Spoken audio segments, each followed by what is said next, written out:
I'm gonna read Diary of a Wimpy Kid Rodrick Secret. If you're homophobic, I don't think this is a video for you. I'm reading this out for Pride Month, so I hope y'all like it. Tuesday. Today I learned about gay people. Gays are people who are attracted to the same gender. I never really thought much about them.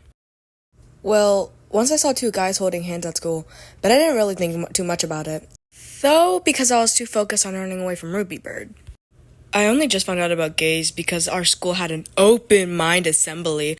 They try to teach us that being different is good. I'm not so sure if that's entirely true because just look how Fregley's doing. I did learn a lot in that assembly though. It turns out that some people don't like gays. Personally, I think those homophobic people are just jealous because gays have it better than us straights. For example, they don't have to deal with all the girls' requirements for the perfect boyfriend. They probably don't have to deal with all the girls' rules too. I bet they eat whatever they feel like and have houses that are more awesome than some Joe Schmoes with a wife. I mean, our houses are pretty okay, but just imagine what the gay people could do with it.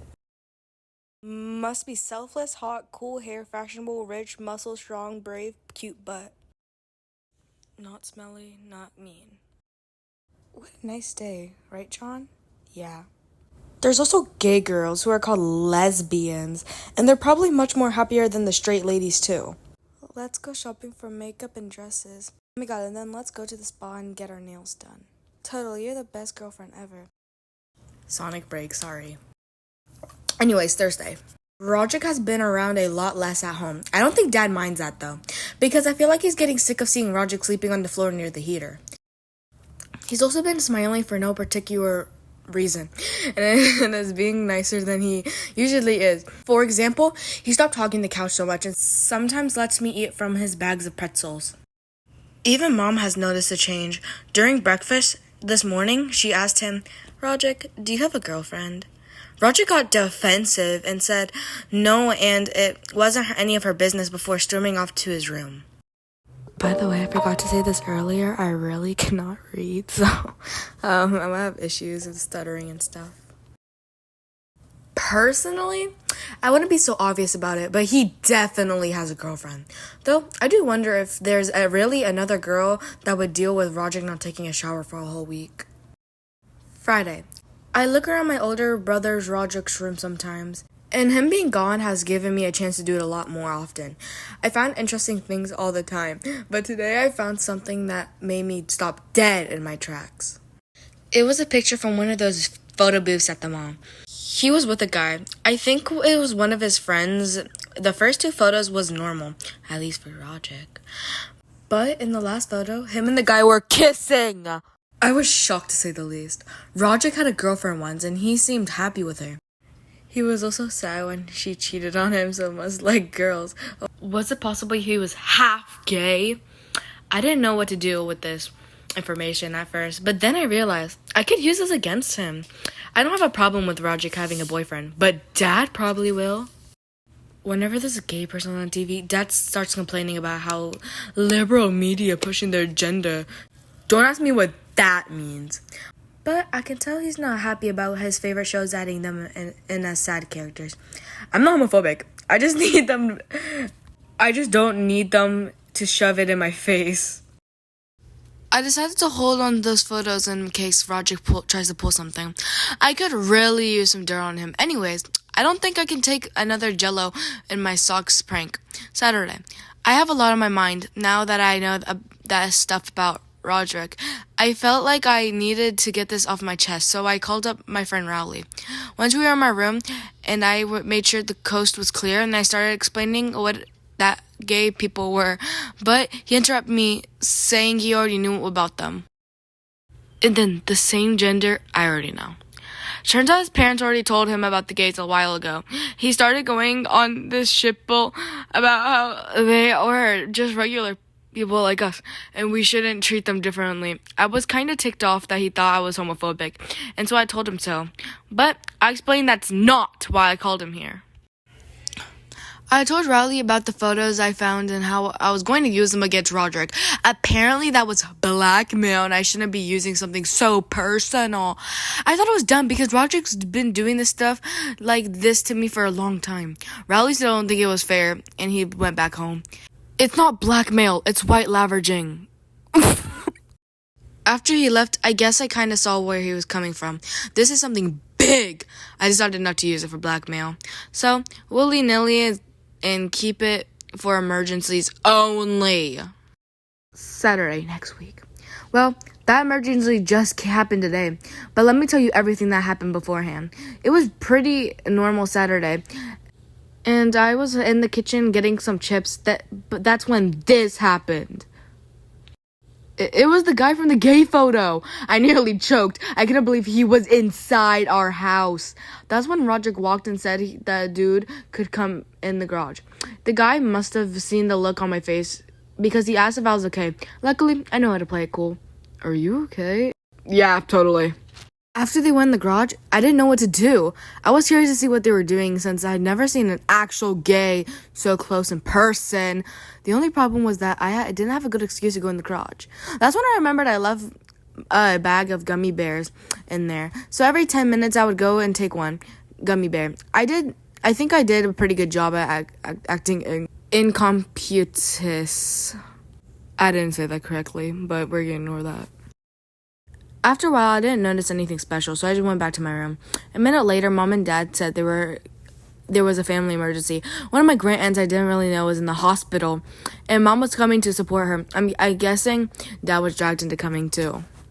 They told us they were going to leave Rodrick in charge since he was the last minute. After a whole speech about responsibility and trust, they were ready to leave, but not before Dad said, "What's your name?" "Jerry Misa." "I better not see one thing out of this place when I come back." So now I know his name. I'm actually kind of concerned he didn't seem scared of my dad, but I had a bigger things to worry about. Normally they would never leave Rodrick alone in the house with me and Manny, especially with a friend. But I guess that goes all out the window when great aunt Petunia breaks a leg.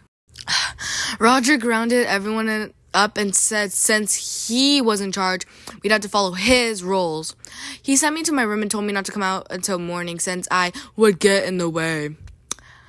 I tried to fight back, but when your opponent is a whole foot taller and 3 years older than you, that's kind of hard to do. So that's planned. It wasn't going to work. I was stuck in my room for a few hours. I could hear Rodrick playing his drums loudly and the TV being played at top volume. And the smoke alarm even went off. So once. Somehow I was still alive and Manny hasn't cried once by the time someone knocked on my door. Rumble, rumble, rumble, beep, beep. Good morning, USA. I got a feeling that it's gonna be a wonderful day. Crash! I heard Rodrick say I could come out to use the restroom. I was relieved because I was seriously contemplating using an empty bottle in my room. But when I opened the door, I was completely blindsided. Guess I deserve it. Rodrick played a prank on me, and it was horrible. There was silly string in my eyes, and I even slipped on oil that they placed on the floor. I was done. I wiped the stuff off my face and told him I knew. Oi, oi, oi. Baka. I have the photos of you kissing. Rodrick was not happy. Where is it, you little jerk? I told him I have them hidden, and if he does anything to me, I was going to show everyone. He stopped for a moment, put me down, and shoved me back in my room. He didn't lock it, but I definitely didn't feel like going out there anymore. Sunday. I woke up at around 5 a.m. It was dead silent, and I really needed to go pee. I walked quietly to the bathroom just in case Rodrick and Jerry were still around. But even after I came out, there was still no sign of them. I checked through the window downstairs, and Mom and Dad's van was back in the driveway. I went back to sleep for a while until Dad woke me up for church. I was not in the mood to do anything, but Mom said we can't skip because we have to pray for my great aunt. I wasn't so sure at first, but after seeing the photo Mom took at the hospital, she probably needs all the help she can get. Susan Heffley. Great Aunt Petunia has been in a terrible car accident. Praying for a speedy recovery. Blubberetta Puppington. May Jesus guide her to happiness. Lean Cartman. Thoughts and prayers. On the car ride there, I noticed Rodrick was more quiet than usual. I didn't think he even looked in my direction the whole time. It seems Mom didn't notice though. Today, the priest's lessons were about kindness. It seems obvious that we should be nice to each other, but some people seriously need a reminder, especially at my school.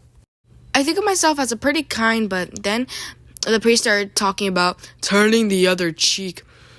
Basically, that means to avoid fighting violence with more violence. And that got me thinking about last night. When we got home, I started wondering where Jerry went. Did he leave right away, or did he stay until Mom and Dad came home? Either way, I was starting to feel kind of bad for Jerry. Seems nice enough, and Rodrick looks sad all the time. Plus, now that I took back on it, the prank wasn't worth getting the silent treatment from Rodrick. Sorry for the choppy reading.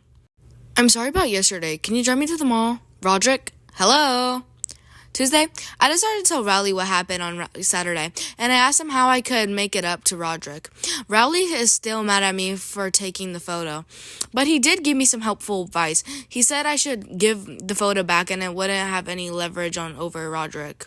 I thought it was a great idea because we'd finally be equals. Rodrick definitely going to owe me one after the whole debate. But I'm sure we can laugh a whole thing in a week. Wednesday. Oh no, today I was going to give back the photo, but the only reason I didn't give it back yesterday was because I had to catch up on the latest episode of Teenage Ninja Robot Heroes. But when I went to the secret place I had the gay photo, it was gone. I haven't moved the gay photo picture since I first put it there. So I was searching around my room until I heard Manny at my door. Hey, Bubby. Manny stole the pictures. I chased him back to get back, but he ran downstairs fast. Mom was almost done with dinner, and Dad was about to take a seat when Manny showed Dad the photo. Look, Dad. It was over. My heart was racing, and I ran right back to my room before anyone noticed me. That's when I heard Dad yell for Rodrick, and I did not like the tone of his voice. I decided to peek through the railing, and that's when I got to see everything. That's when I knew stuff was about to go down. Rodrick, come here now. Rodrick came up from his room casually, but the whole vibe changed when Dad started talking. What is this? They immediately started fighting. I will not allow my son to date a boy. Fuck you, Dad. They yelled at each other for, I think, an hour. They are arguing. You eventually got to a subject of Dad kicking Rodrick out. But luckily, Mom stepped in. He is your son. He is only 16. Are you seriously going to let him be homeless? I will not let bigotry destroy my family again. Now let's handle this like adult Frank. It turns out the only reason Aunt Veronica only shows up to family events by video call is because she has a wife. A big chunk of her family didn't agree with her being gay. Now she lives in some state I can't pronounce the name of. Somehow, I've never heard of this, but I guess secrets aren't too common in our family. After Mom got everyone to calm down, started to reason with Dad. Frank, there's so much more to Rodrick than his sexuality. I don't know any horrible father that would disown his son for something he can't change. Don't you wish your father supported you and let you make your decisions when you were younger? I think it's our job as parents to learn from our own parents' mistakes and do things better. Mom's speech was really good and actually convinced Dad, and then the craziest thing happened. I'm sorry. I'll try better. Heh, thanks, Dad. I didn't want to admit it, but I was starting to tear up too. Then I realized I should probably go back to my room because they were definitely going to notice me now if I didn't. I so wish Manny hadn't stolen the photo, but at least everything turned out okay. Anyways, guys, this is the end of this part. I'll probably do a part 2 and all. This took me really long to do, probably an hour, because I got really tired midway, and I had to do other content before I was too late. So, and, yeah, that's all. Bye.